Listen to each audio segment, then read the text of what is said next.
Welcome back to a fresh new episode of Missin Curfew Up Dog Fella. Big fella, we're back. Woo! Vegas, baby. Back from Vegas. Got to clear the throat. I got a couple lozenges here. Whoa. That was quite the weekend I had. Thanks for you joined me Saturday. Yeah. I was licking my wounds. I did one and done. I played golf. I flew in Friday morning. I played Shadow Creek. What a treat. I mean, what you did in general. A treat. I've actually had lunch with some guys at Big Canada, and I just told them what you did with the Shadow Creek to the night out to the summit the next day, and everyone the same was like, wow. To the hockey game. Wow. To the night out again. Yeah. To the 10 o'clock bird back home. Thanks, Pick. For the first time in the history, well, we've been buddies since, 23 years old? Yeah. I've never heard you lose your voice. And you showed up to the game and you were like talking like that. You're like, oh, I fucking lost my voice. I somehow found it yesterday. I came into the office. I came in the studio. I looked at the microphone. I just took some notes and I'm like, fuck, where's the voice? I got 24 hours to get it back. I texted you yesterday. I'm like, fella, how's the voice? You're like, what'd you say? Something hilarious. You're like, she's coming back or something. You said something great. It was a long stretch. Great weekend though. I had a great weekend. Went in for a buddy of mine's birthday, Chris, 50th birthday. I'll say that. Biddy. And Rufus de Sol. Love him. At fucking what was called the Art of Wild at XS. This place, they turned it into a jungle. And we had a great table. Christina was with me. It was nice to get baby mom out in the mix. You know, she hadn't been to Vegas. She hadn't been to Vegas in a while. She's a hardworking mom. All the moms out there know what I'm talking about, and dads. Those girls, she can hold her troopers, own. Yeah. She can hold her own. She was with me. We had a blast. Ended up, I think we took it easy that night. We bed at 5:30. That's not bad. Yeah, that's not bad. You know. Yeah. And then I'm not sure what time I got home on Saturday. All I know is I woke up and I was just like, you know that when you wake up, you're like, where the fuck am I? Yeah, totally. I'm like, where am I? And then I like open my blinds and like. Do you end up at that dinosaur place? What's that called? The Rhino. I absolutely did end up at the Rhino. Yeah. How was it? It was great. It's always a fun little spot there. Thank you to Tom Riley and Todd Pickup for hooking the boys up. That MGM suite. I mean, you're not going to find a better place to watch a match. Dead center ice. It's beautiful in there. The bartenders in there are unbelievable. How about the burger?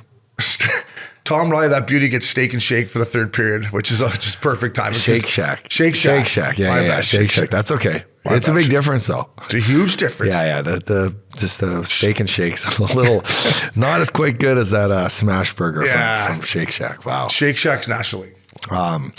Yeah, I was drinking coffee and Baileys at the game, just to keep the throat You were going. drinking coffees and Baileys, then you were drinking tea, then you had a tea with some tequila. I knew it was a marathon. It wasn't a sprint. Yeah, I was like, I was supposed to stay Sunday with PJ and Mac. They were flying in for some business, and I had some meetings money that I forgot about. Got to get to the meetings. Got to go where the meetings are. And thank God I got out of there because I would be in rough shape if I was sitting here. I feel good now. I just had a nice swim and a walk. Yeah. Had an IV yesterday. Yeah. Little R&R. I can't do Vegas 2 nights in a row. I've come to the full conclusion. One and done is perfect for me. One and get out of there. I understand why. I get a little excited for Vegas. I get a little excited for it. How about our boy Tom Riley at the card table? Boy, is that a treat. Yeah, he knows. It's an absolute treat to sit there and watch our man play blackjack. He's a pro. He's a pro. He knows what he's doing. Yeah, and the one thing about Tom is fired up. He's a team guy. He doesn't care if you're like, I've played beside him where I'm playing like $100 hands. I'm like, you sure you want me to sit in here? He's like, yeah, just play your game. Totally. I'm like, wow. I got down to my chips. He had, a couple maybe flew across the table. He said, keep it going. I'm like, oh, okay, let's go, Tom. Yeah. And then our boy Pickup. I mean, what a great establishment. They gave Pick it was military night. Obviously, Bill Foley, big West Point guy, right? Yeah. Remember all the soldiers that were there? It was unbelievable. Yeah. Got him a whole put him in the owner's suite. It was amazing, right?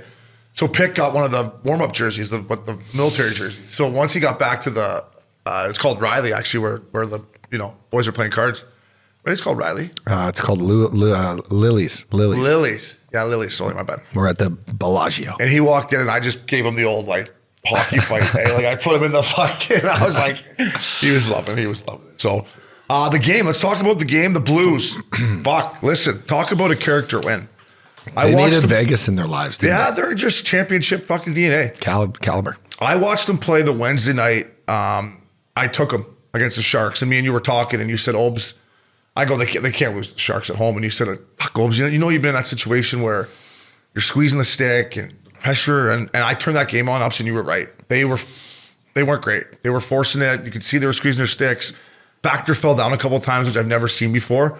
But the way they played in Vegas, and it started with Binner kicked, but they got down 2-1 and found a way to win a game, and that's why you can't count them out. Yeah, it started with Bennington. Yeah, I think he's such a great and interesting cat where he needs something like to play for. And I often say like an 82 game season for a guy like him is just too long. He needs to know like, yeah, totally. The dog days come. We haven't even got to the dog days yet, but are we not? No. We're Sunday not felt like 16, 17, the dog days. 17 games in, but he's a guy that like needs to see the light at the end of the tunnel, and what's at the end of the tunnel is the ultimate success story, winning the Stanley Cup, and it's too far away. He's but Vegas, that's the light, and he saw it, and he knew like the team needs a spark to get better, and what better way to go into Vegas than winning a game at home and getting a little bit of a buzz. You lose 8 in a row, it's shitty. Everyone's blaming each other. The media's all over you. Doug Armstrong starts throwing around rumors that he's going to trade guys. It's a full thing, and they started pointing fingers. And that's why I said squeezing the stick, like heads up. No, right? They were. Like they're going to be, they're going to fight it. Now, they go in. Character wins Saturday night in Vegas. Yes, they faced off against the backup goalie, which that's just a kick in the nuts. You go into a home team's barn. Mind you, Vegas was on a back-to-back. But, they go in and they're facing the backup goalie, and it's a great game. They get down 1-0, and boom, they come back. And, they carried most of the play. In the third, Vegas was all over them. Jack Eichel had numerous chances to score. Guy's been on fire. Vegas had a good push in the third. Yeah. Big time push, and Binner held the fort, and bend tough and don't building break. To win in. Fucking bend and don't break. All I know is it was 2-1 Knights, and then the Shake Shack showed up, and it was 3-2 Blues. Yeah. Before I had my double burger, I'm like, what just happened there? You're like, Factor scored, and I know. I'm like, fuck, what just happened? I'll be honest. I took the Vegas Golden Knights, and I fucking lost, and I should have bet my boys. Let's be honest. You said right away, and you're kind of notorious for this, is like, you said earlier in the week, like, I'm going to take the Blues. Yeah. And then you got there, and I said, listen, we're taking the first period over, and we got Vegas, but I'm like, I've been on cold streak. Yeah. And you're like, bet with your heart. And you're like, but just don't cheer in here because, we're MJ. Yeah, I'm like, fuck, we're with the guy that owns the team, and the other guy's best friends with Bill Foley. If you're pumpernickel, I'm a team guy, so I took it.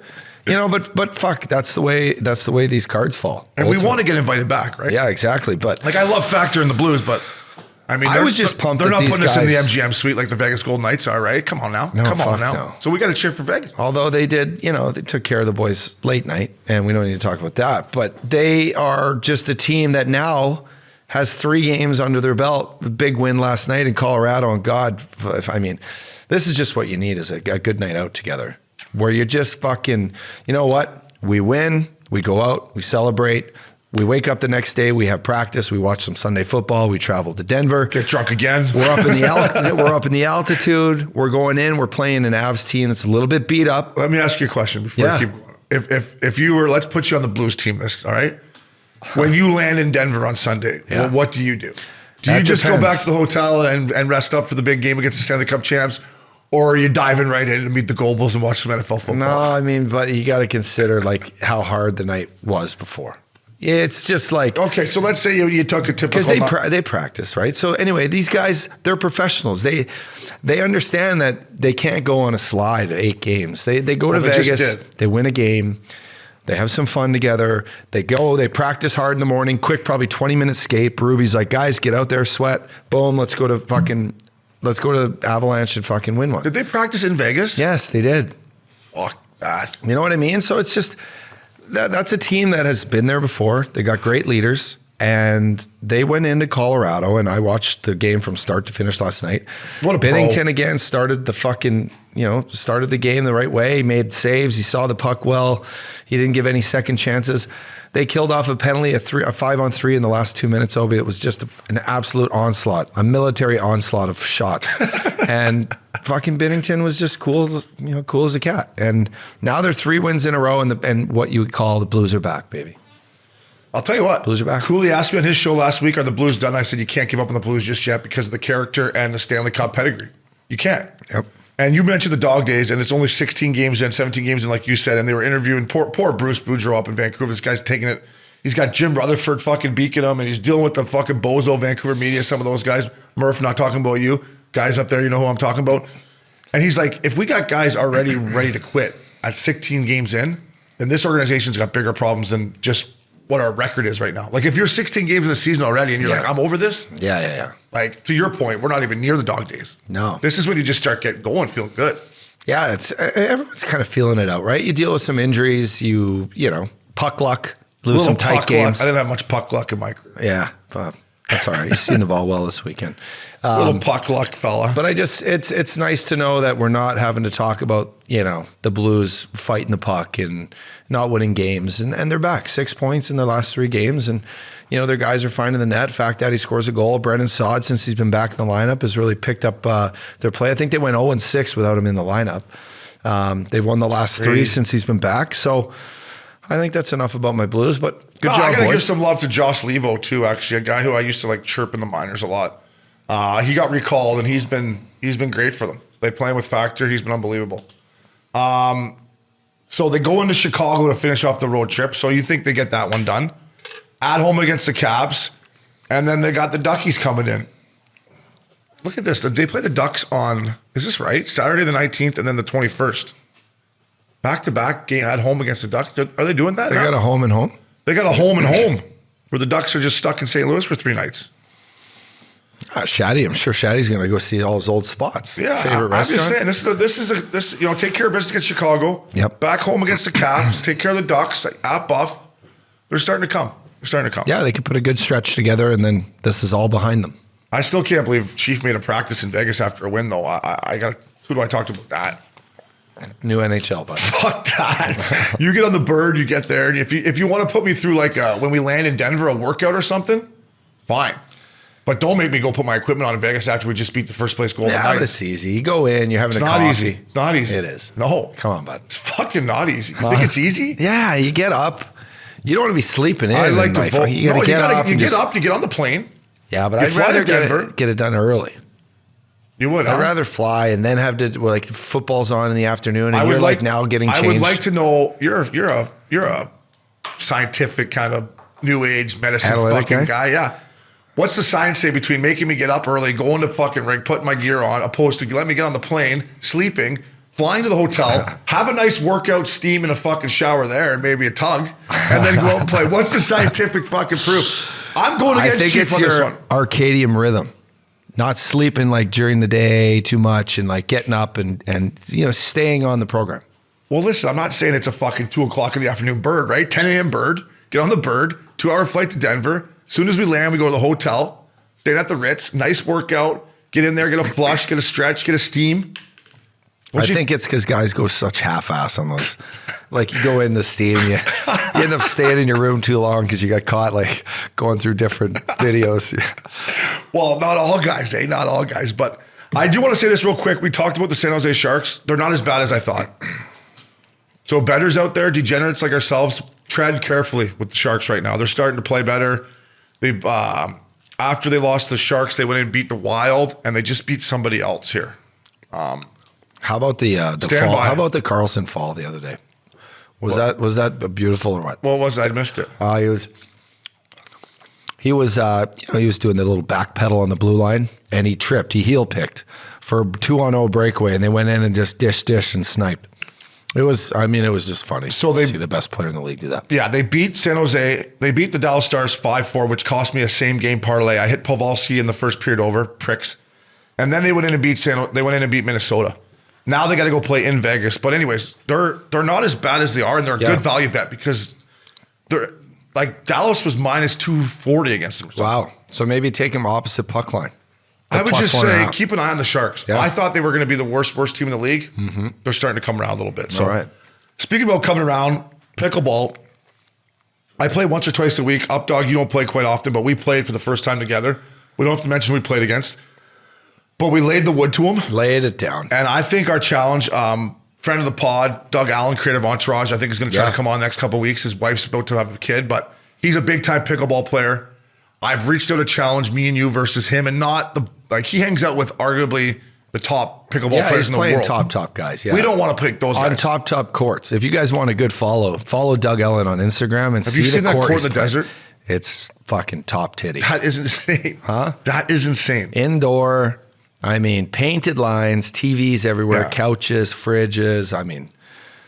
Fuck. So the one guy there, I showed Danny Lane, and Danny Lane's like, that guy, he's the #1 singles pickleball player in the world. Wow. So we don't want to take him out, obviously. No one wants to play singles pickleball. Doug, we want you to get a partner. I don't think Collins plays, so it's not going to be Connolly, and I want to take him to challenge him. Do a little content piece. He plays at Riviera. Yeah, we'll do it for charity. Yeah, whatever. Yeah, I just want to see how good Doug Allen is. Charity of our choices. Collins told me he's fucking good. I see his Instagram. He is good. Real good. Let's get him. But your game that you played, and I don't know how you got better. Do you have a pickleball court that I don't know about? No, can you bring that same intensity to when we played Doug Allen, the creator of Entourage? Can you bring that? Yes, I will. All right. Let's go, baby. I like her chances. And to finish our intro, my fantasy team, I mean, it's deal time. Fucking Juju Smith got hurt. Ertz is hurt. Oh, our boy Josh Allen. You picked up the best quarterback in the league, and he's thrown 10 picks since I picked him up. I know. 10 picks. Still my favorite player. Still get me 20-some points. My backup quarterback's available, Fields. What's his first name? Justin Fields. There we go. Did you win? He went 40. He went for 40 bananas. I had him on the bench. He's good. I got Mahomes too. He went for 36. Did you win? I sure did. I beat the Fact Daddy. He owes me $200. Wow, the side bet. Well, I owed him $200 from the first game of the year. And I gave it to him in Vegas. And then I said, hey, it's double or nothing this weekend. And you paid him in Vegas? I paid him in Vegas, yeah. I didn't want to Venmo him. I give him a couple crisp ones. Old school. Yeah. Give me that cash. So next time I see him, Fact Daddy, you owe it back. Bills-Vikings game. What a game. Great game. Holy Best of the year. shit. Best of the year. I was actually flying. I was on air pickup, so I was kind of catching the glimpses. I saw the highlights in real time. I mean, did you bet? I didn't bet, but I was watching it in the fetal position in my fucking hotel room in Vegas. Ordering smoothies from the fucking, bring me another strawberry smoothie. Did you do the nap time smoothie burger? I went smoothie and pancakes. I couldn't even eat the pancakes, but I got the smoothie down. The last play of the game, fucking Josh Allen fucks it on the one. It was just everything that could have went wrong, and then he threw a pick. I give him credit. He marched it down the field to tie it back up, get it to OT, and then threw a pick, as we all know. Yeah. I mean, the Vikings, man, finding ways. Whose fault was the snap? The fumbled snap. It was on the half-yard line, but whose fault was it? I don't know who. I mean, what do you think, boys? What do you think, fellas? I think it was the D tackle that caused it. Really? Oh, that guy was a shove his hand up the guy's nuts before. I don't think Allen had his fucking hand under his fucking ball sack enough. Get it right under there. In there. Get it fucking touch under a ball. Hey, big fella, sorry about this, but we're on the one here. Hey, open up a bit there, bud. Hey, throw the right cheek a bit here, bud. We gotta get this thing. Up dog, I'm 4-6. I'm in 8th place. I think 8 teams make the playoffs in their fantasy, so I'm still alive. Congrats on your win. Thank you. Up dog, always fun doing the intros with you, fella. We will be right back. Welcome back to Missin Curfew. Up dog, my man. DraftKings top titty. The top titty. I love diving into this. We're going to dive into this early now, We're right? Gonna fucking break this down some Break more. it down a little bit. Fucking not much to break down on my team. Let's go. I kind of laid a stinker here. Should we start with my squad? Yeah. Because I finished last again. Let's go through your not last in the through your squad thing. and tell me what guys really let you down the most. Well, I'll tell you why I picked. Tell me what guys you had high hopes on that just shit the bed. My boy Schwartzy, I love you. You've had a great year so far, but you got shut out to Mini. I took Schwartzy too. Fleury was the top guy. Fleury went off for fucking 30 points with his shutout. Star of the night, Marc-Andre Fleury. So obviously taking Seattle, who I thought was hot going in. They've been on a good stretch. I had Vince Dunn. I had Schwartzy, so they laid an egg. And then, what got me is Vasilevsky. When was the last time Vasilevsky led in 5? I'll tell you what, I had him too though, so that's probably why he did. Most expensive goalie out there. He led in 5.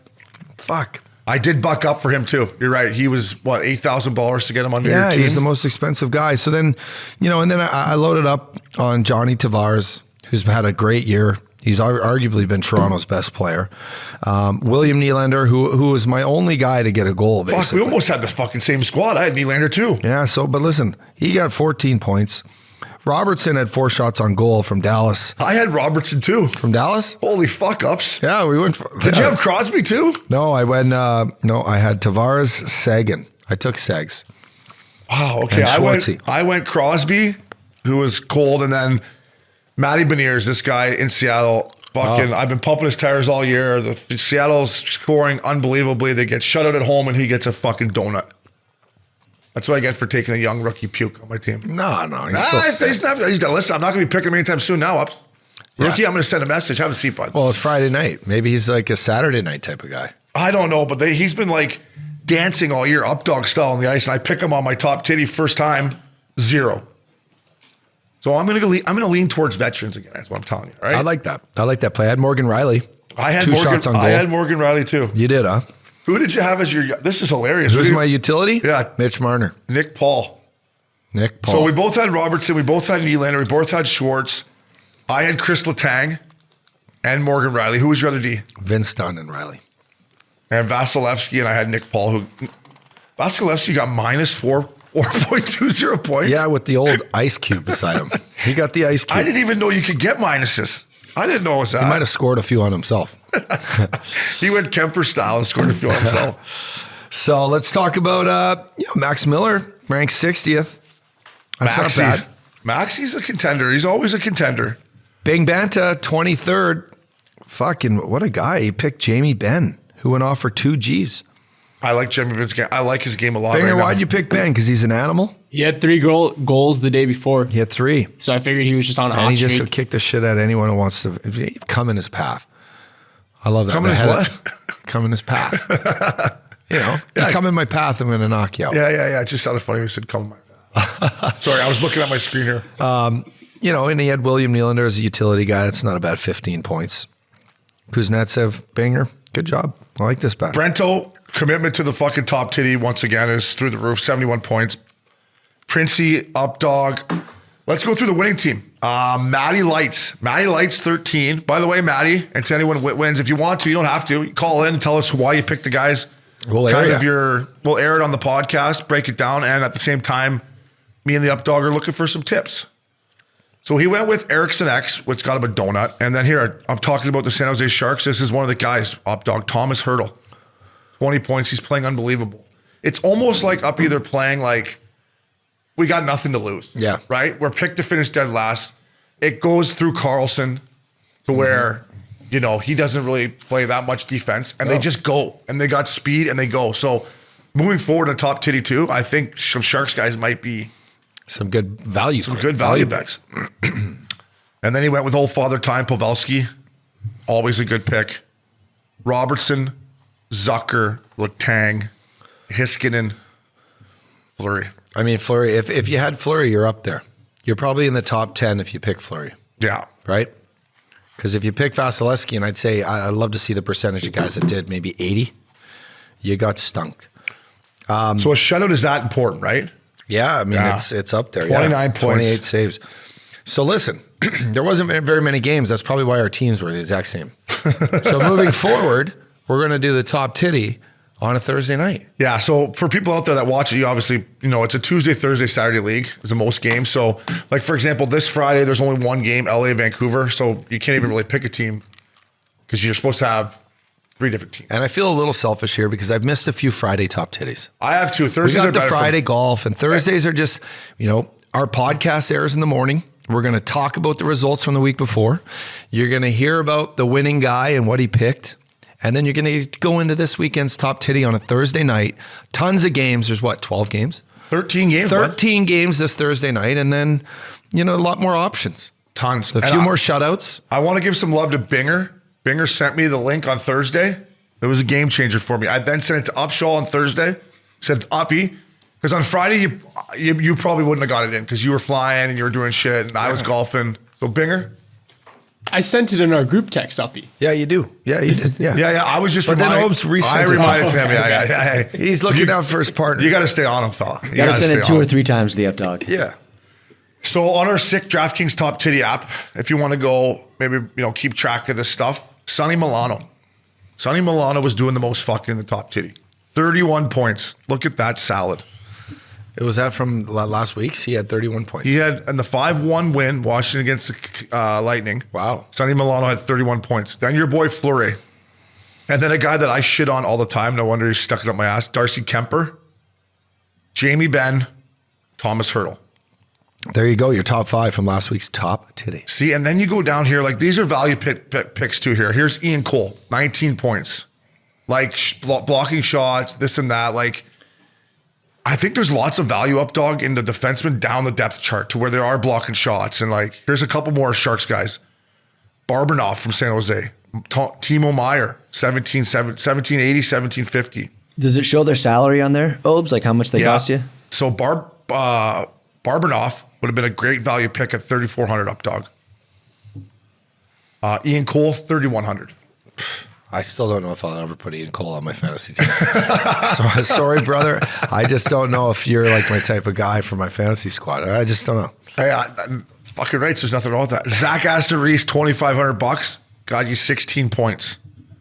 So there's some value up, dog. We're going to have to do some digging, buds. We're going to have to do some digging. But yeah, congrats to Matty Lights, 13, 124 points. I got to learn from my mistakes. I got to go down the depth chart.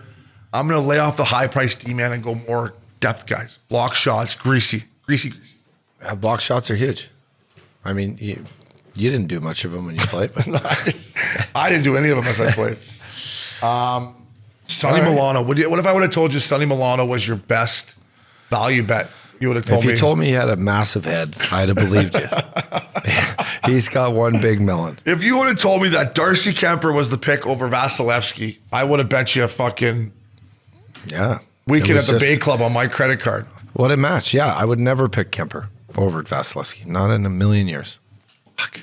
That's for all the chirping I've done on this podcast to him, Kemper sticking on my ass. So DraftKings top Titty, 92 entries. I'd like to see that get up. We're going to talk about it more. We're going to continue to break it down like that. And like Updog said, we're going to move it to Thursdays just because there's more games. And that's when our podcast comes out. So congratulations again. If you do win, call in, tell the boys why you did it. Thursday night, Updog, lock of the night. We're going to bring it back. There's so many games on Thursday. I forgot how many games were on Thursday night, but it's for our listeners. Listen, we're putting in some same game parlays. Updog, you've hit some.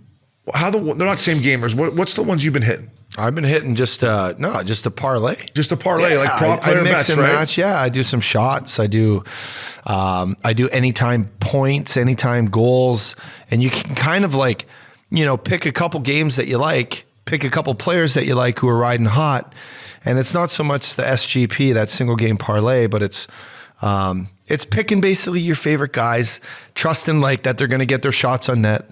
That they've been just itching, maybe not getting the goals, but they're getting the shots. So kind of follow that pattern, and it's been working. But I think I've hit 2 out of my last 3.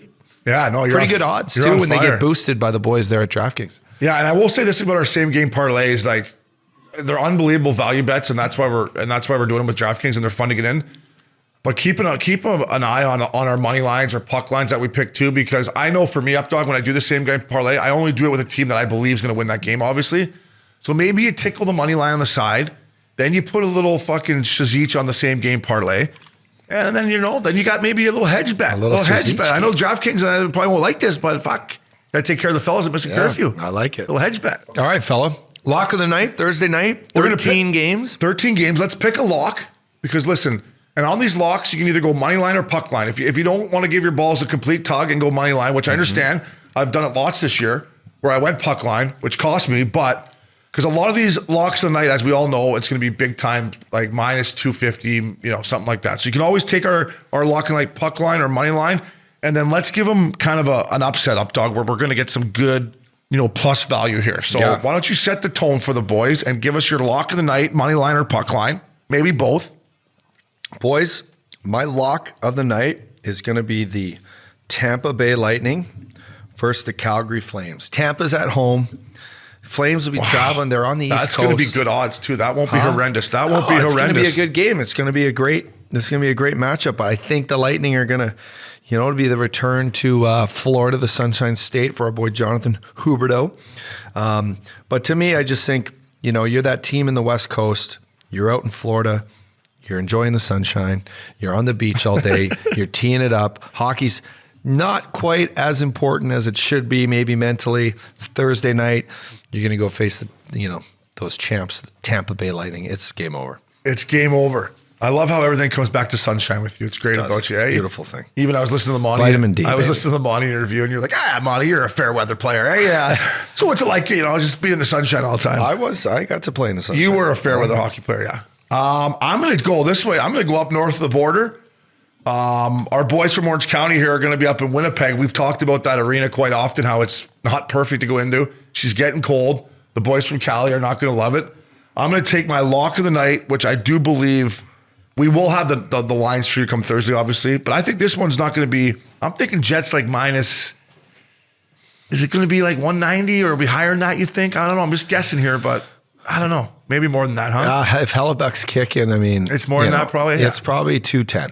Let's say minus 210. Okay. Yeah. I like the Winnipeg Jets at home Thursday night against the Anaheim Ducks. And then for my upset up dog, where I think you're going to get some real good value out of it. I got one for you. Give her. Flyers at Bruins. Love it. Hey? Love it. Good battle of the East. The Bruins are so hot right now, 12-2. They're just absolutely on fire. But the Flyers are that kind of spoiler. They're finding a way to win games. They've been doubted all year. To me, Kata hot be kicking. Kata hot. Let's go, baby. Flyers. Flyers. Fucking Flyers. Okay, I'm going to go for, just because I love Mall Arena and I love Clayton Keller and my boy O'Brien and Cass and Big Rich.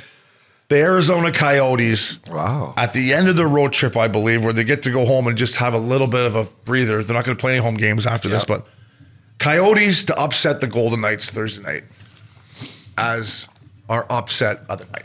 Don't tell anyone at MGM that. I know. Hey, well, listen, you know what I was going to, hey, listen, I was going to take. By the way, who's going to have better odds at winning? Are the Flyers going to have better odds? Or are the Coyotes going to have better odds? It's going to be fucking pretty near the Minus same thing. 300. It's the best team in the East against the best team in the West. Yeah. So the Flyers are going to be plus like over plus 250 for sure. And same with the Coyotes. I don't know if it'll get to plus 300. Do you think? I'm going to parlay them both. Parlay Cafe. Baby. Plus 225 for the Flyers at Bruins, let's say. And then I think the Coyotes at the Golden Knights is probably plus 210. Plus 210. And then it'll be like minus 255 for the Golden Knights. I need Arizona's goalie to be kicking there. I don't know how to say his name. The Czech kid, the lefty. He's unbelievable. Lock of the nights. Our lock of the night is Updog's got the Tampa Bay Lightning. Yes, sir. Against the Calgary Flames. That's going to be a good value bet too, Updog. That's not going to be a crazy line. I got the Jets against the Ducks and Updog for the upset of the night. Flyers, Bruins, and I'm going to take the pesky Arizona Coyotes. Nice. How about it? There you go. Updog, last thing I wanted to pick your brain on this is something I do when I'm watching the games. Obviously on ESPN Plus down here now, we get every feed. We get the St. Louis Blues, we get the Winnipeg Jets, we get the Vancouver Canucks, get to see Murph in between periods. I always watch the broadcast. Even if I like the other team's broadcast more, I always watch the broadcast of the team I have money on. Just because there's more excitement in the ozone. Well, they seem to be talking the guys up too, right? They're like, this guy's playing great right now. You're like, fuck, that's why I bet these guys. I agree. Yeah, so it's something that I don't know if people out there do it. It's something that I want. No, I do it too. I've been hearing Darren Pang a lot. Panger. Holy jumping. He loves the holy jumping. So I hear Panger a lot because you know what? I love the TNT broadcasts. And then obviously I've been watching the Blues and betting some Blues hockey, although they've been stinging me. A lot of watching the boys on Altitude TV. The exception I do make, Altitude's great. Altitude. Been listening to them a lot. Yeah. Yep. I make the exception for the TNT boys. You'll obviously, always put that. Yeah. I mean, we can't even get the games on ESPN Plus probably, or you can't. So TNT is an exception, but anytime I get an opportunity, I'm always taking the team that I got the cash on. It hasn't been working. Maybe I should go the other way, but if you're looking for luck, maybe. Yeah. I'm looking for anything I can get my hands on. So. The only thing I won't put on is that late game on ESPN. I'm not putting that on. Nobody is. I'd rather watch Yellowstone. But wow, did you watch it? I'm actually trying to catch up. Yeah, it won't take you long. It won't take you long. So, Updog, let's talk a little life force, baby. Got you feeling good, looking good. It says right here, think cleaner, feel stronger, live longer. That's exactly it. And after a weekend like I just had, what did you get? You get back and you jump into my peak NMN, which is that natural NAD cursor. It's just great for your cells, Obes. It's like basically, it's re-energizing all the mitochondria in your cells that gets damaged and old as we get old. So this is a high quality NMN. And, you know, when you're in Vegas, you're not outside a whole lot. If you were like me, I was golfing, you're getting that natural vitamin D. So I'm on the vitamin D and the vitamin K. I got the Peak Rise for energy and focus. And these are all nutraceuticals supplied by your group at Life Force. For aging and metabolism, I do the Peak Health Span, 2 of those pills every morning. Hormone health, I got the DHEA. That's good for that libido, Obes. And then, I told you I've been trying to get into this hormone optimization, but I haven't quite got it yet. Just because I've been busy. But there's the testosterone. You get on that, you get back to feeling healthy, feeling good, and get those levels up. Talk to me about these energy and focus, Peak Rise. Are you taking that stuff or what? Every morning. Yeah, I think I got to get my hands on some of that. A little omega. Yeah, well, that's fish oils. That's everything that keeps your body moving, baby. Fish oil used to give me the burps. Does it ever give you the burps? You got to take it on a full stomach, bro. Brain and muscle, magnesium. Yeah, magnesium's good to sleep. It's good, I got to get my hands on some of this energy and focus, I think. You're always energized, bud. Promo code is Curfew. Life Force, baby. Check it out. Updog Hall of Fame last night. Our boy, 3 of my former teammates, Bobby Lou and Hank and Danny. First of all, Tamo Salani there, walking the carpet. What an epic carpet run. Somebody has his fucking old school Jofa bucket, and what does the Flash do? Fires it on. Just puts it on because he's a beauty. Doesn't even fuck his hair up. That's what I was going to say. Right? Takes it off. If that was me, you know how worried I'd be that my hair would be it's already in one to begin with, but it'd be flat. Flash, puts it on, takes it off, gives it one of these. It's perfect. That's why he's the Flash. The Flash. When we'll just be who we are. He is the Flash. So congrats to everybody that went in the Hall of Fame. I watched them up. So obviously 3 of my former teammates. First of all, Henrik and Danny. I think people realize, I've been saying this all along, like how good of people they are. They have great sense of humor as well. I think Danny's speech was unbelievable. I think Henrik stole the show. When he said, I just been getting over COVID, as coaches said, 70% of Henrik is better than 100% of Daniel. And then at the end, he put out some stats of when Danny was out that he went on to win the Hart that year. And then Lou's speech was great. I thought Lou would go with a little bit more humor, but he kept it pretty, pretty genuine and thanked his billet families, which, as you know, billet families, that's where you start off your playing career. Of course. It's so important to have. So congrats to those 3 boys. I will say this, it's the first time in I don't know how long that it's been 4 guys go in without Stanley Cup rings, though, which is that's pretty impressive. It's crazy, actually. Crazy. A lot of guys gold medals. A lot of gold medals in that group. A lot of gold medals. So international hockey does take into account. That's correct, right? You've always said that. I've always said that to our boy C-Note, that me and him go over. We go back and forth over if Getzlaf's the first ballot Hall of Famer. I say he is. And I realize that if you go off his NHL numbers, it's maybe an argument. But when you throw in his international numbers, he's won World Juniors. He's won World Championships. He's won gold medals. He's won fucking everything. So to me, it's a hockey Hall of Fame. What did it feel like knowing you played with 3 of those guys like regularly that all got put in the Hall of Fame? Yeah, a little upset I didn't hear my name in the speeches. Yeah. A little upset, Thanks, Too bad you didn't play with Alfie. Thanks, but then you had to play in Ottawa. Hank and Danny, I think they thanked Yannick Hansen. I was like, come on, Yannick. Did they? Well, he's a Swede. He played. No, he's a Dane. Oh, he's a Dane. The great Dane, we called Yannick Hansen. But I think he played on his line for a little bit. But obviously they thanked Burroughs and Hank again had a funny thing. He said, I don't know how we did it with one guy that's speaking French and we're speaking Dolphin to each other. Yeah. But every time we went over the boards, we fucking figured it out. Yeah. So that's a great question. It was kind of a surreal feeling. Did it make you feel old? Waking up Sunday in Vegas made me feel old. All right. It made me feel, I guess I was a little bit obviously honored to play with those guys. Maybe took it for granted a little bit when I was playing with them, right? You just look at them as your teammates, right? For sure. They're our best players. But I didn't look at them any different than, I don't know, Willie Mitchell or Kevin Bieksa or Ryan Kessler. I don't know. We were just all on the same team trying to get to the one goal of winning the Stanley Cup, right? Yeah, but then when you sit back and look at what they accomplished and how hard they did work and all that stuff, it's pretty surreal feeling. And then Lou made a little gesture about his card playing on the plane that he won every time, which is not true, but he is a good card player. He is a good card player. I give him that. He's a good card player. I played some cards with Lou. Yeah. I will say this about the Sedins. Did it make me feel old? Kind of. Like I remember their rookie year, I was playing in Kamloops and I remember their agent at the time coming into Kamloops to meet like me and a couple guys. And, he was like, these Sedin brothers, they're rookies right now and they're absolutely going off and they're both going to be incredible players. And I remember thinking, wow, like, you know, they're not too much older than me and they're already having success in Vancouver and obviously playing in Kamloops, Vancouver, just down the street. You know, that was your team. And to see them, you know, have the success they have, watching them as an opponent and then getting a chance to play with them at training camp. The stuff they did on the ice was crazy. It was literally like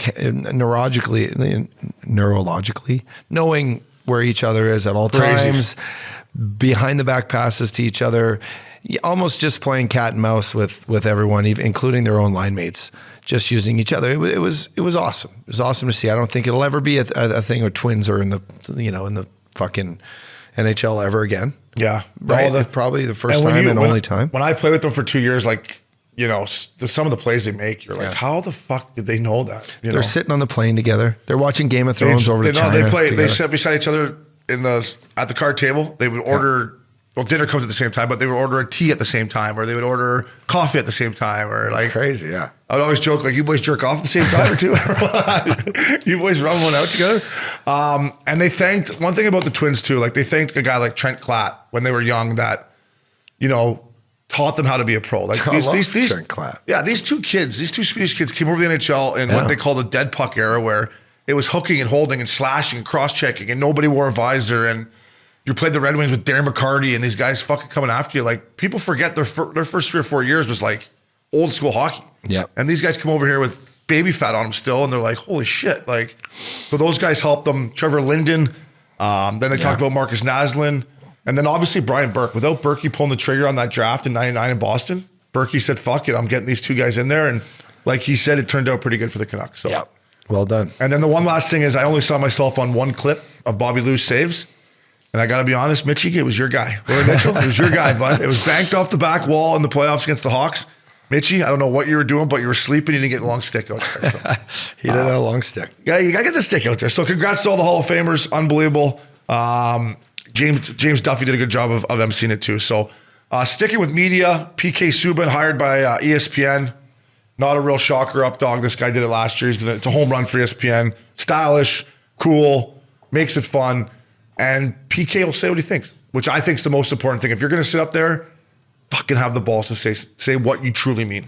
It's going to give hockey a way better platform too on ESPN. I think him sitting in on, you know, shows like First Take and whatever other sports show they have in the mornings, at night, jumping on with Scott Van Pelt, doing whatever he can. He's going to create these segments in and around our sport that can only grow our game, bring more, you know, kids of color to the game, to bring, you know, more just excitement in and around, you know, how great hockey is and how cool it is. And I think PK's, you know, his career speaks for itself. His accolades off the ice, what he's done charity-wise speaks for itself. He's involved and he likes it and he's cool and he can speak. Good style. Better come on the podcast again, PK. We miss you. Yeah. Maybe we'll see you in the studio. I guess the only question is, does he make more in this career than he did in his first career? I don't think so. Does he turn into? I mean, he made maybe 80 million. Does he turn in like Michael Strahan or something, where he's doing Good Morning America? Yeah. Okay. So why would never? Actually, why did I say I don't think so? The horizon is endless for this guy. Like I think and he's young. I don't think he can do this for fucking 40 years. I don't think it's just going to be hockey for PK. I think this is the starting block for him, and then you will see him doing like talk shows or morning shows, or like I think he has that ability. If he wants to, he can. Yeah. You know what this is like, and he actually. I don't know. He said it to us on our show, a tribute show with Hazy. Yeah. Was that, you know, he liked what we were doing and that it's not easy. Sitting in here and doing our thing and talking to each other and taking our notes and coming up once a week. It's a fucking, you know, it's a job. And you got to enjoy it. We used to just get drunk every time we did this. Now it's like a real job for us. But when we started out, we were just getting drunk and shooting the shit. But yeah, it's because I just retired. I was still in the bottle.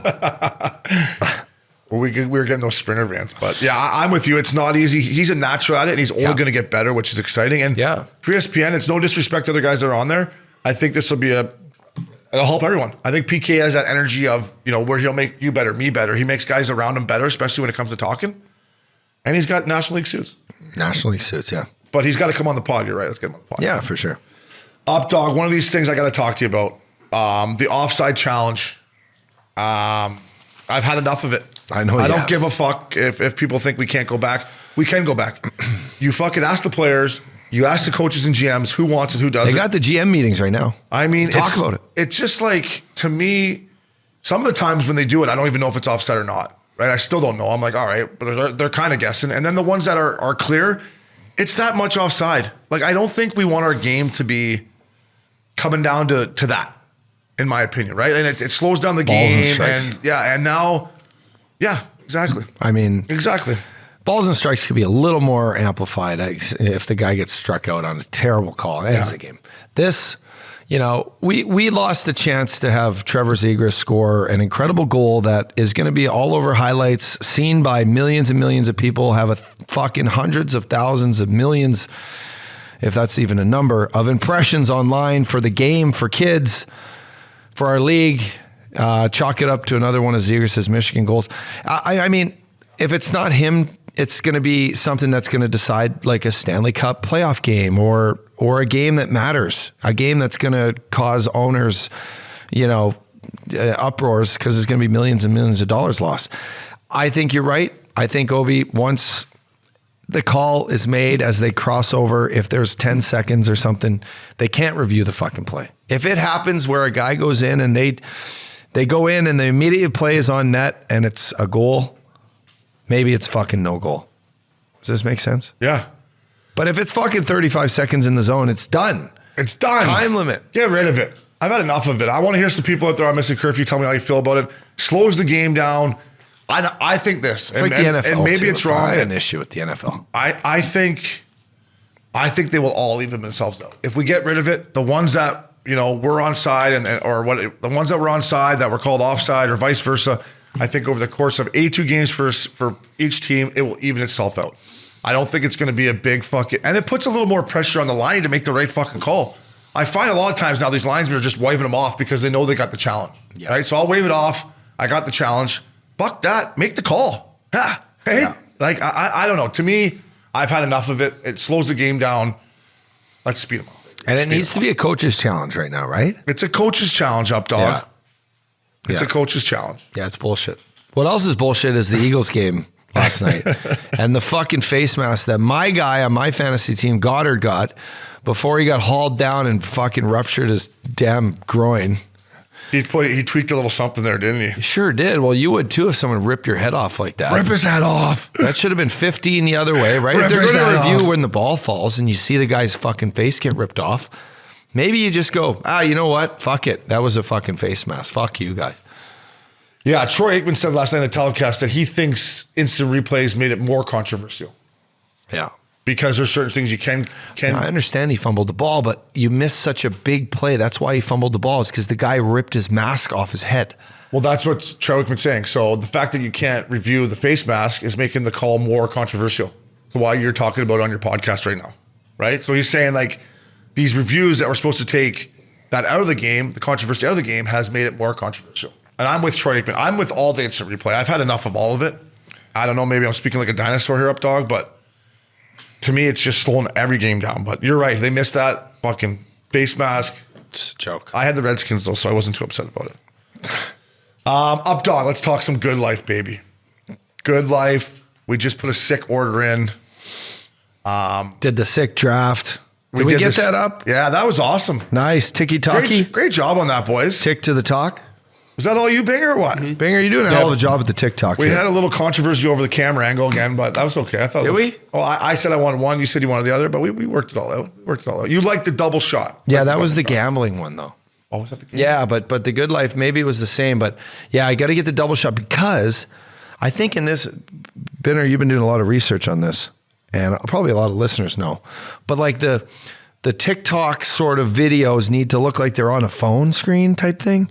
Right? Mm-hmm. And I think you've done a great job with that, with the split screen.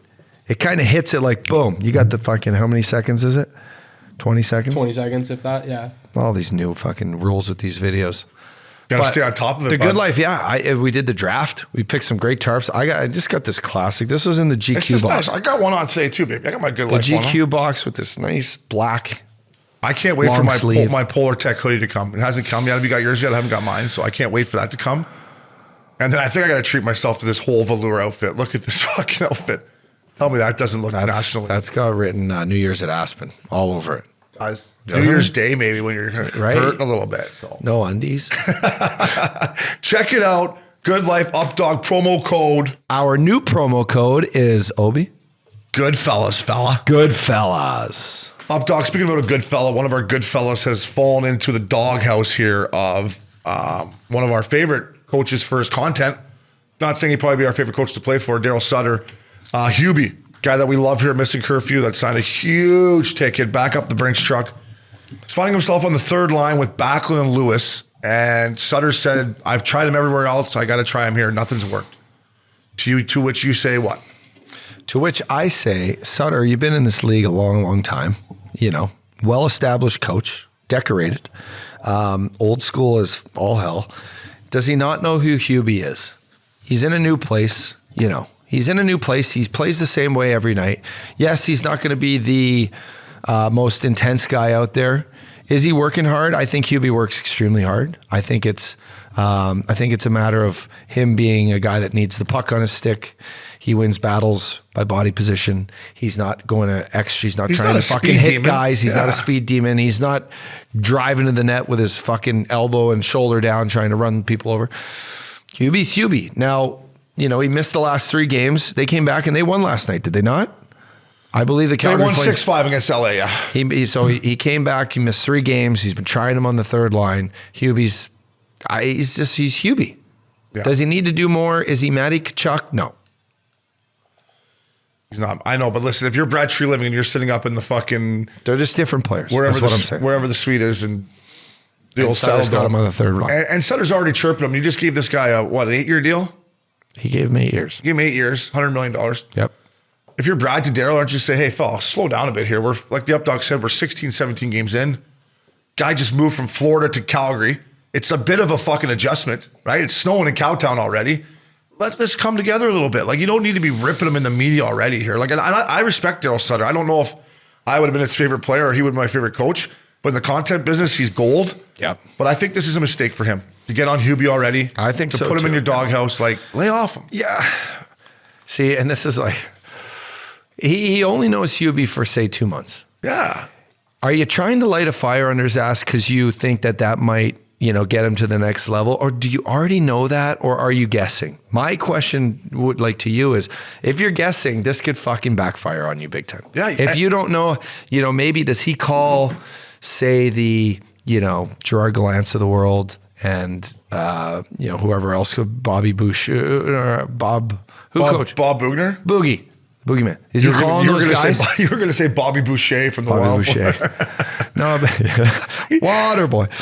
Water really, really sucks. Water sucks. It really, really sucks. Water sucks. It really, really sucks. But is he calling those guys and saying, what makes Hubie tick? Should I get all over him?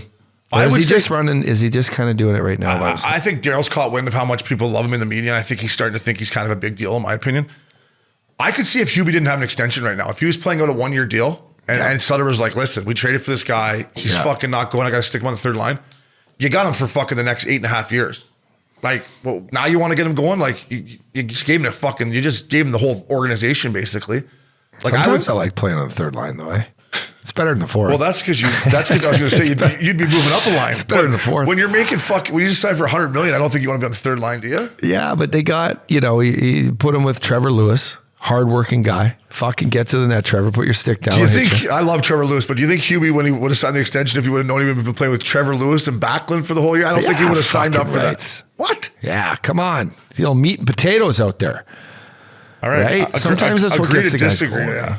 You can't have Huberdeau playing on your third line. Me and Otter used to just look at Hitch and be like, put the fucking meat and potatoes out already. So let me get this straight. You're comparing Steve Ott and Scottie Upshall to Jonathon Huberdeau? We would have been great line mates for Hubie. Great. He would have been great line mates for you. We'd show him how to drink a good IPA after the match. So you have no problem with him moving down the lineup, say, hey, play with some guys that are meat and potatoes, get them going kind of thing? Yeah, I just wouldn't call him out in the media. If the media asked me why is he on the third line, I'd say, we don't have a third line. This fucking team, this team right here, see this line right here? This guy's won 2 cups. This fucking guy is one of the best two-way centers in the league. This is what I think is going to get Hubie. They're not our third line. We got depth. Watch these guys tonight. They'll be the best line out there. That's kind of what I would say.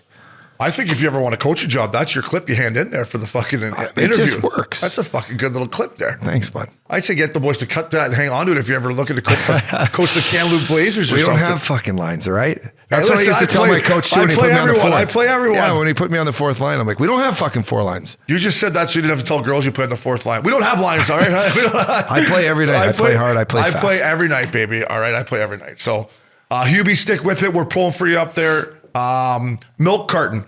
My milk carton is the Cooperalls that the Flyers wore, and not because I didn't like them. I think it's a great idea. It's National League. Get them fucking tailored. A couple of those Cooperalls I could have fit into. They were fucking baggy. They should have Goodlife do them. Goodlife would have made them tapered. They would have made the asses look good. Like, can't you make them so they're sick that they could wear them in a game? Like the stretch? Yeah, like they're skin tight, stretchies. If my boy Nasty was still the trainer there, he would have had those things looking mint. He'd had them all tailored. There'd been a fucking 5 tailors in there before the game, putting the little safety pins on them. So even better. We're putting the Philadelphia Flyers trainers on the milk carton. Yeah. You can't let the guys go out like that. I agree. There's fucking chicks in the stands. It did not look National League at all. I love the Cooperalls. I think it's a good idea. I'd love to see them wear them in a game, but you got to get them hemmed, boys. You got to get them. They were a little too baggy. Way the bell too baggy. bottoms. Maybe that's the look they were going for. Yeah, it's not National Like the Holmgren Clarkie days back when the boys were just rocking. I think they were more tailored back then. They definitely were. The boys were, a little skinnier then, aren't they? They were more like built like milk bags. Have you ever seen the Broad Street Bullies where Bobby Clark is sitting on the trainer's table after a game with his barrel and it's like 6 cold beers right here? It's fucking great. That's National League. And then their bar burnt down and they put the fucking black thing around their arm because their bar burnt down.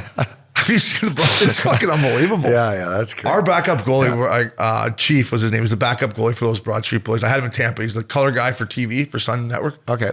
What was his name? I call him Chief. Yeah. I have to look it up. But, sorry. He's a beauty. Him and Phil Esposito would be at the front of the bird, and I was my second year in the league. I would go up there and just sit beside them. Tell me a story, boys. Tell me a story. Chief had the best stories. Sweet. So we're putting the Philadelphia Flyers trainers on the milk carton. Get those Cooperalls tailored nicely. Curfew calls up, dog. Maxie, you want me to read the first one? Yeah, go ahead and read the first one. First 2, actually. There's 2 there. Oh, there's fucking 2 here. Look at this. Boys, this is Cole from BC.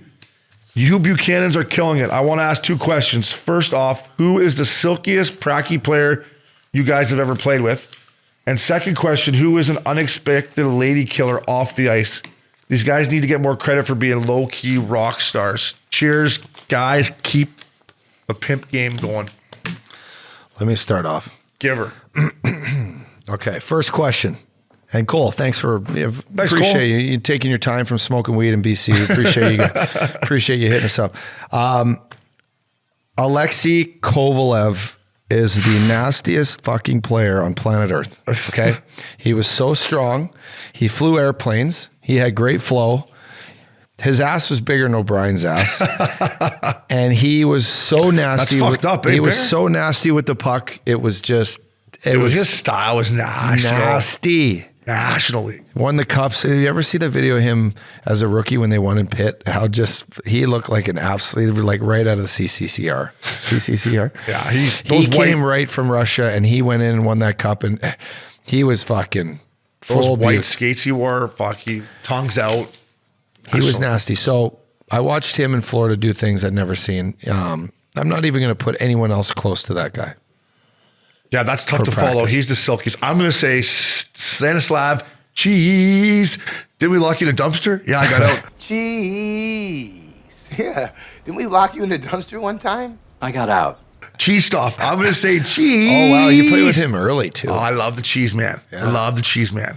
I played against him a lot when I was younger. I don't even know if I could tell this story. He's back in Russia. He doesn't care. He got a fucking DUI going 3 blocks one night coming off the fucking bus. I'm like, Cheese, just walk. He's like, no, I drive. I'm like, all right, fella. Next day, the boy's like, Cheese got pulled over. Oh, no. Anyways, great person, great teammate, silkiest practice player I've ever seen. Great hands, just made it look so easy. So Cheese stuff for me, Kovalev for the up dog.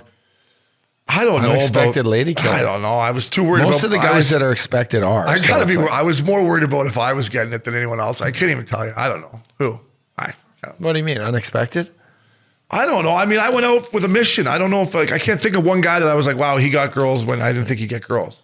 Yeah. Everyone should be getting the girls in the NHL. It's why you play. Who was like the old guy that was maybe like, you know? Well, we got to be careful here. I know, but like that all the girls wanted. And he was saying he could have been married, but like you just go out and all of them wanted.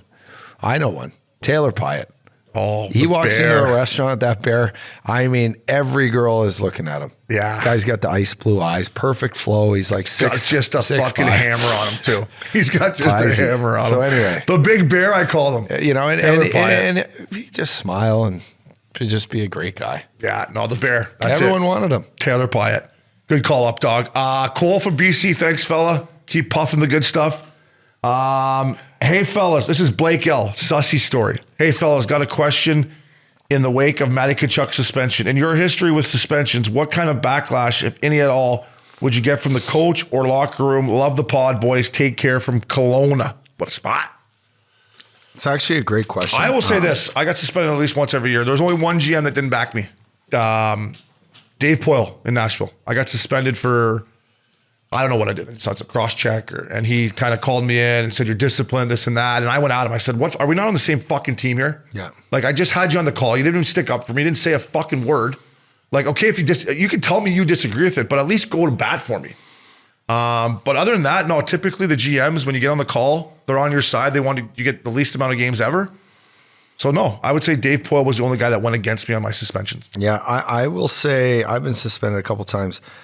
And fined once. And this time I was fined, I was in Philly, and Paul Holmgren was on the call when Colin Campbell called me and said, like, what'd you say to the guy when you went to the box? Because the TV camera was on you. I'm like, Coley, I don't know what I said to him. It was Sergey Brylin. I said, fucking, you know the what? old fucking veteran from New Jersey? I cross-checked him in the lips because he Take the welding shield off, you probably said. I said something worse than that. And anyway, I'm like, he speared me. I cross-checked him back. It got him high. You know, I basically was calling him everything from, everything but a white man. Just, was calling him a lot. And Coley was like, Homer was on the call just going, Coley, you've said a lot worse. Exactly. You've said a lot worse. It's a heated game. That's exactly. Good for you, Homer. He's a good kid. So Homer, he had my back. Every other time it's been like, well, you did run the guy through the boards and he's, you fucked him up. So it's probably worth the 2 games. Yeah. Shake it off. Get a workout. Get a couple sweats in. We'll get you back in 2 games. So it was, but it can go wrong. If you're a guy like, we had Jesse Boleries who cross-checked fucking Ryan Kessler in the lips from like the opposite end of the world. He skated across the world and cross-checked him in the lips and he got suspended, I think, fucking 10 games, 20 games. That's one where it's just like, sorry, but you're going to have to sit this one out. Well, they're not going to, that's the one. But I still believe that GMs will always back their players to a certain degree. That one was bad, and you never know. Like if you never know what's going to happen in 2 or 3 games with your hockey club, right? If you're a GM, there could be injuries that if you fight for me and I only get 2 games instead of 3, I'm back in the lineup. Maybe we win that night. So I guess there's sometimes the question asked, I guess there's sometimes where the GM just can't, he's going to stick up for you because he wants his team not suspended. But he can't really do much if you if you got the guy good. No, but we got off, where was I? Vancouver. So it was Mike Gillies, myself. We were talking to Shanny. I speared Avery in between the boxes, and I was supposed to get 2 or 3 games, and we fucking talked her down to 1 because it was Aves. We talked her down to 1. So save me some cash. Coming back in the lineup. Great question. The GM a bottle of wine. Point being, stick up for your teammates or your workers, bosses. Stick up for everyone out there. You're on the same squad. Maxie, do we got a call in or is that it for curfew? We got a couple calls today. This first one is from Colin S. from Detroit, and he added some stuff in the written message that I can chime in after. But here's his call. Hey, what's up, boys? This is Colin from Detroit. So go Wings. Watching the Leafs and Coyotes game. Looks like Leafs are gonna blow it, but I saw Matthews and a couple of guys. They have like custom skates. They got like decals and stuff on it, and they got the wheels spinning here with custom jersey ads and ads on the buckets. What your thoughts would be on letting the players maybe customize their own helmets similar to goalies? Do you think the game will ever get to that point? Is that too much flair? Then I don't know. I think it's pretty awesome. Obviously, we miss like the Fedorov days when he's buzzing around in the Nikes. White Nikes look pretty good. Figured maybe that's the next evolution of the game. Just curious your thoughts. Big fan of the show. Keep up the great work. See ya. And real quick before you guys get going on that, he also added a good point in a written message about like Europe, just to get you guys' take on European players. Sometimes some of the Euro leagues, the leading scorer wears a yellow bucket to indicate they're on top, kind of like the WSL. In Switzerland, surfing, Switzerland. When I played in Finland, I went, why is that guy got the gold bucket? They went, because he's leading the team in scoring. I go, so you're going to tell me who their best player is? Are you guys fucking nuts? Yeah. Of course I'm going to cross-check this guy now. I'm going to like just play him harder because he's got the fucking bucket on. I think that's absolutely outrageous. It might be great for the fans, like to be like, or like, you know, you got a son and your son's pumped that dad gets to wear the gold helmet. I don't know. I think it's kind of dumb. Do they do that in soccer? Does the guy wear an armband when he's leading, or does he wear a special jock or fucking special socks? No. I mean, in soccer, like if you wear the number 10, you're known as the best player on the team. Like so in hockey, if you wear 99, you're fucking the best too. But yeah, what I'm saying is it doesn't differentiate game by game by game. Like in Switzerland, if Binger, if you and me are on the team and I score 2 goals one night, I lead you by 11, I wear the gold helmet, and then if you get 3 the next game, you go ahead of me, you wear the gold helmet. It's a little bit outrageous. The helmet doesn't fucking fit properly. It's not good for hygiene either, right? You clean that bucket, don't give me a moment. But you're right. Like, so when I was in Switzerland, that was the case. I think. Did you ever get the gold bucket? I went over there too late. And no, I got the gold bucket off the ice. Listen, so I think that the game is gone far enough with advertising. From on the boards. I'm going to go one further. From on the boards, the fucking moving stuff on the boards now, to the jerseys, to the helmets, there's already advertising on there. I don't think it needs to be personalized. I want the ads off the helmets. I want them off completely. I want the fucking old school with the logo on the side, with the National League on the back. And I'm okay right here on the jersey. Yeah. I'm okay with that. I'll give you one thing on the jersey. I hate the ads on the helmet. I know most people can't notice them. I can. I'm done with the ads. I'm not in the league anymore. I don't care about escrow. Yeah, I know. See that? There you go. It doesn't affect me anymore. I'm talking as a fan now. How much do you think they make on an? Well, we should know this, but what's a helmet ad? Fuck if I know. Like, well, if it's $1 million a year to your team, I mean, that's probably a good worth. Question. Let's do some digging. But that's probably worth putting a fucking sticker on your helmet. $1 million to the team, or yeah, because you split that 50-50 with the owner. Right? Yeah. I mean, $500K, so you break that down with 20 guys, it's about a $20K guy.